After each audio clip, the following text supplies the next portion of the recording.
Malta, a place where history doesn't sit politely behind velvet ropes in museums. It surrounds you, envelops you, practically grabs you by the collar and demands your attention. This tiny Mediterranean nation packs more story per square inch than almost anywhere I've visited. Ancient temples, medieval knights, colonial powers, modern resilience, all layered like some impossibly complex pastry on a postage stamp-sized island.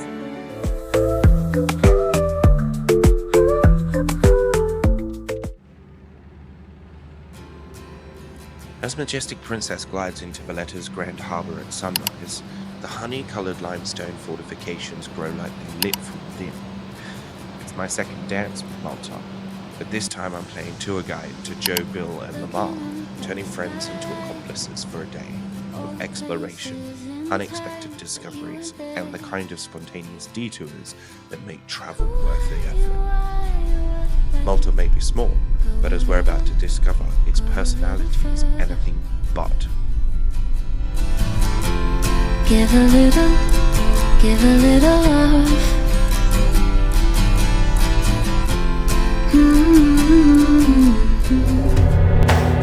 Our first stop, Mdina, the former capital that proudly wears its nickname the Silent City, with a straight face despite evidence to the contrary. Today, silence is in short supply. Between the tour groups clutching audio guides and the wind whipping through the medieval streets with surprising force, Mdina is about as silent as a toddler who's found the pots and pans drawer.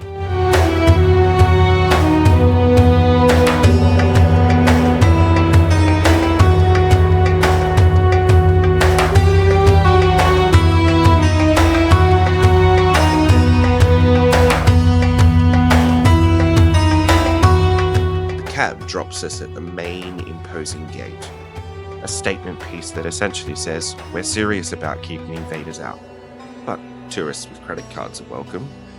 Inside, the narrow streets force a kind of intimacy with history. These walls have witnessed Phoenicians, Romans, Arabs, Normans, and countless other powers who thought controlling this strategic island was worth the trouble.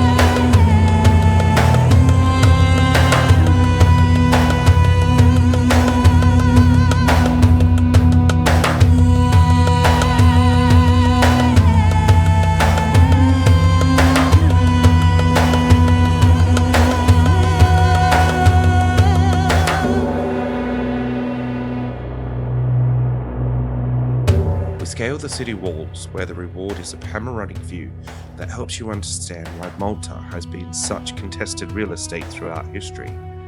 The Mediterranean stretches out in all directions, impossibly blue against the golden stone. From up here, you can almost see the ghosts of ancient ships approaching, with various degrees of friendly or hostile intent.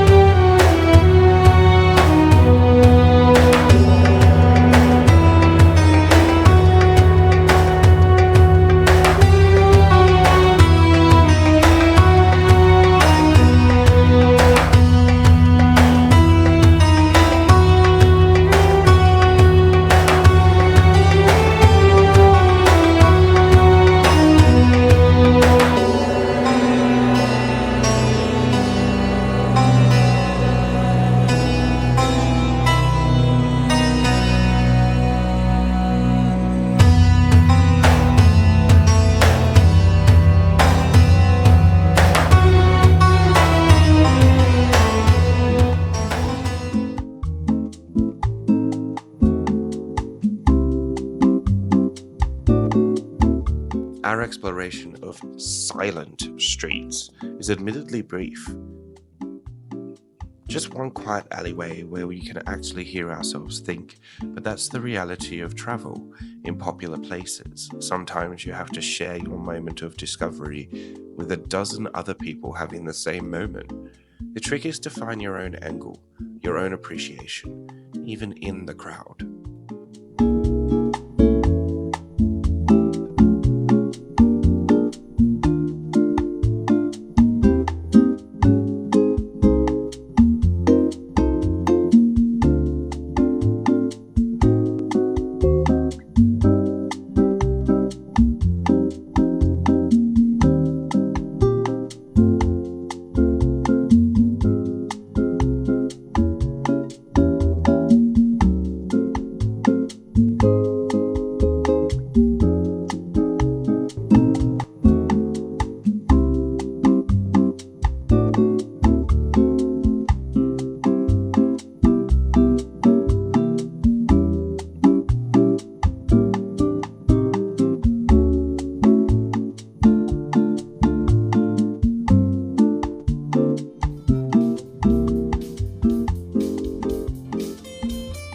Our next destination involves a slight historical misunderstanding on my part. What I've been calling the Roman baths turned out to be more British than Roman. Rock-cut swimming pools carved during colonial times, a case of imperial cosplay rather than actual ancient history. But travel is as much about correcting your misconceptions as confirming your expectations.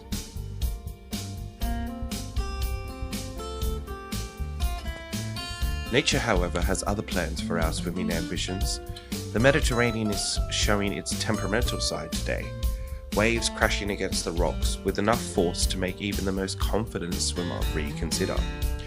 The pools that looked so inviting in calmer waters now resemble nature's own washing machines.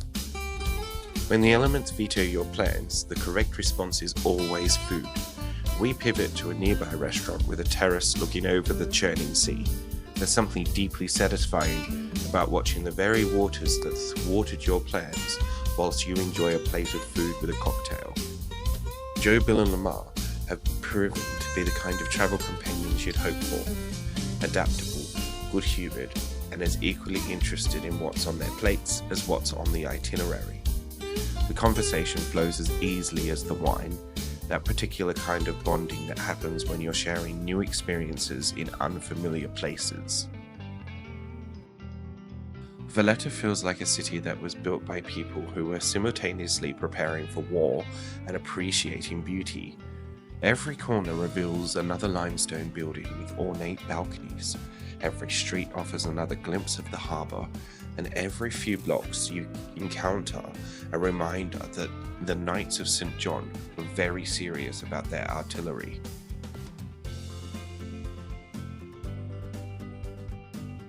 We mosey through the capital with the luxury of time and no particular agenda. This kind of aimless wandering is often when cities reveal themselves most honestly, not the postcard views or the must-see attractions, but the everyday rhythm of locals going about their business, cats claiming sunny spots on ancient steps, and the smell of coffee and pastries from cafes where tourists and residents sit side by side.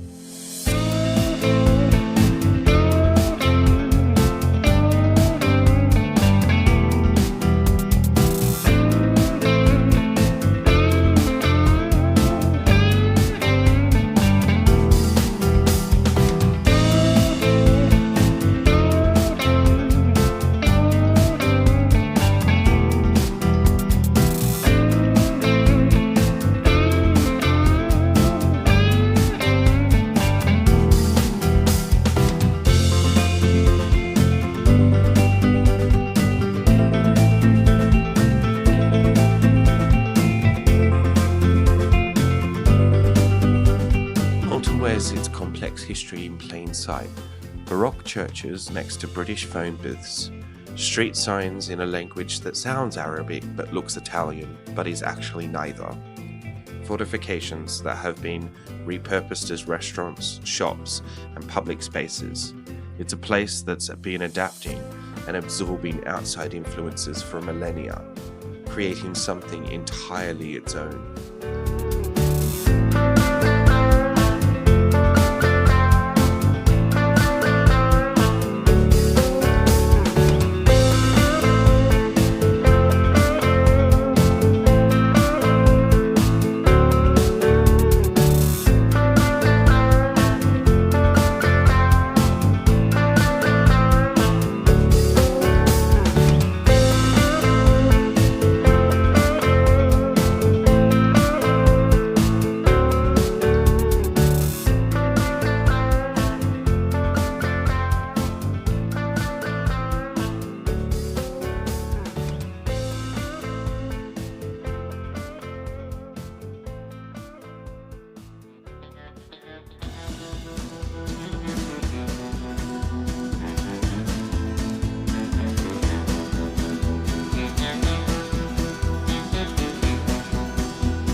After a glorious day here in Malta with Joe, Bill and Lemar, we've been to Mdina, we've been to Valletta, and we had lunch at the Roman baths, but the seas were a little too rough. We're finishing up back here at the ship, and we're going to see a cannon go kaboom, and then it's going to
As afternoon slides toward evening, we make our way to Valletta's elevator, a practical solution to the city's vertical challenge that offers one last sweeping view of the harbour.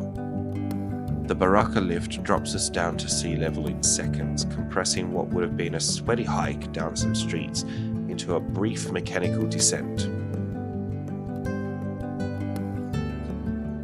The walk back to the ship carries that particular feeling of satisfaction that comes from a day well spent. Tired feet, full memory cards, and a pleasant fatigue that comes from absorbing a new place. The Majestic Princess awaits like a floating hotel, promising showers, comfortable clothes, the evening's entertainment, the perfect counterpoint to a day of exploration. From our perch at O'Malley's, we were treated to an unexpected floor show. Fellow passengers in the piazza learning the choreography to Michael Jackson's Thriller. There's something wonderfully uninhibited about people on vacation willing to zombie shuffle in a public arena without a hint of self-consciousness. Travel has a way of dismantling our usual inhibitions, and cruise ships accelerate the process considerably. How was Malta? Malta was awesome. It was amazing. From Medina to the cannon fire, even though we didn't get to swim in the Roman baths, we got to eat by the Roman baths, and that was a delicious meal. And now we're sat here in Ocean Terrace. The ship's sushi bar, and I'm drinking a thick cocktail whilst we listen to the tunes of the 80s.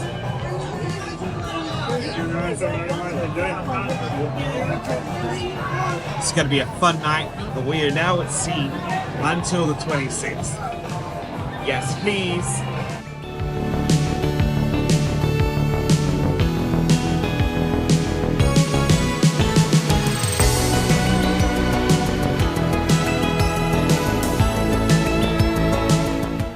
If you were ever on a princess ship, I'm definitely going to stop this up now. I'm filming. These tasty little scallop balls. Try not to get any of my beautiful picture with Chelsea.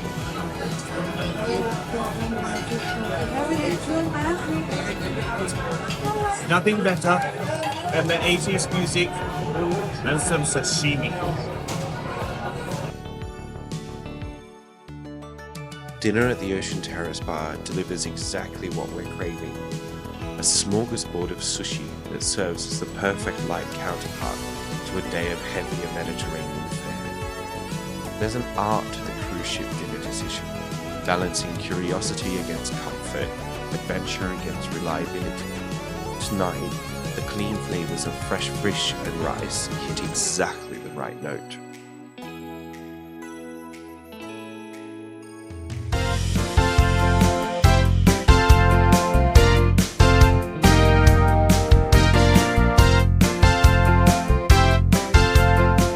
The 80s party that follows taps into that particular nostalgia that seems to unite people across different backgrounds. Something about synth beats and questionable fashion choices creates an instant community. The dance floor becomes a temporary society where the only qualification for membership is enthusiasm.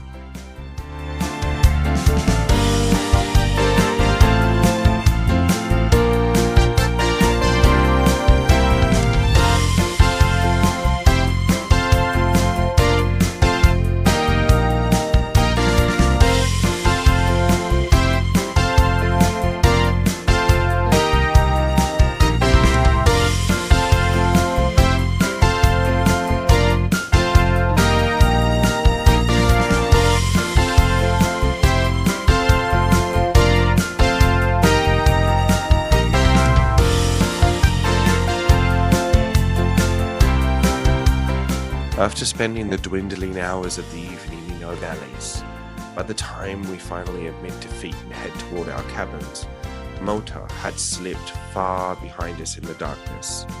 The day's experience in the silent city that wasn't silent, the Roman baths that weren't Roman, and the unexpected pleasures that have been properly sealed with friendship, food, and just enough alcohol to ensure that the memories stick. Tomorrow brings another port, another adventure, but tonight belongs to Malta, the perfect alchemy of place, people, and moment.